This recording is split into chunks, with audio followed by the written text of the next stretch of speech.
Warrens have had, many stories where they've helped police investigate different cases and, help find missing people and stuff like that. So I felt like this would be a natural direction to go into that is something a bit different.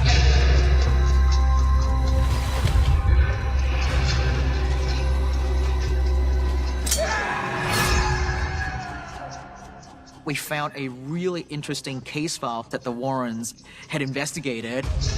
It's about a guy who was standing trial for a murder that he's saying that he committed under the influence of demonic possession. I was there. That was not Arnie. Where Arnie comes into play is David Glass, a little boy, and they have a wonderful relationship, he and David. Arnie witnessed what they assume was a demonic possession with David. My brother David was helping us move in, and there was a waterbed left by the previous tenant. He started cleaning up the bedroom, and then he came running out of the house. He started to see things, and then he started getting physically attacked.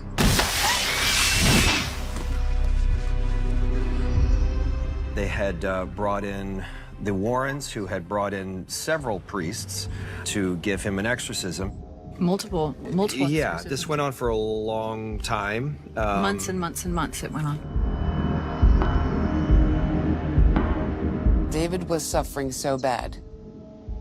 Arnie couldn't take it anymore because he was trying to help my brother. Hey, stop! Listen to me! Look at me! Arnie really pleaded to take this on.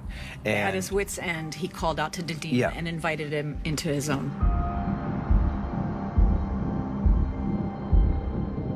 February 16th, 1981. Arnie started working on my boss's stereo, and it was almost fixed. My boss started to really become inebriated. Your girl's gonna think I'm a drunk. Arnie said, let's get out of here. I went downstairs. Debbie was behind me, and we were walking down. As I got to the bottom of the stairs, and I went to open the door, I don't remember anything from that point. All I remember is Arnie's hands up in the air like this. And my boss's arms were up in the air like this, locked in, over our heads. Then all of a sudden, it stopped. Arnie went his way, my boss went his way, and I heard a guttural yell out of Arnie. And then I turned around and looked at my boss, he's on the ground, and I seen blood all on his shirt. When I came to, it was probably like 4 or 5 in the morning.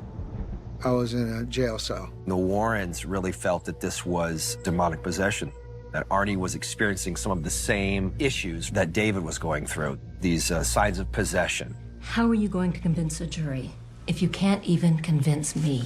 We'll show you the evidence we've collected over the years. Introduce you to Annabelle. Mr. Johnson, how do you plead? It was the first time that a lawyer had actually used the idea of demonic possession as an exculpatory device to get him off of the murder charge. In court, not guilty.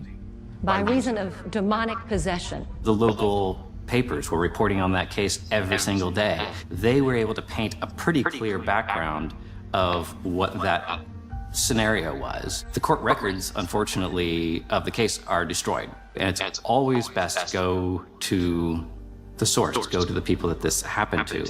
Ed and Lorraine were at the trial to support him. We had priests out there waiting to testify. We even had a few of the Brookfield Police Department there. They wanted to charge him, I think it was murder. They wanted to charge him, but they wanted him to say something else lesser. And I remember him saying in court, you charge me for murder, you prove it. Oh, I was really scared. You're sitting there, you're being accused of something you really didn't do. Will the defendant please rise? I felt helpless. You know, kind of like railroaded. I was found guilty of manslaughter in the first degree. I hope people do learn something from it, because when it starts to happen, it's too late.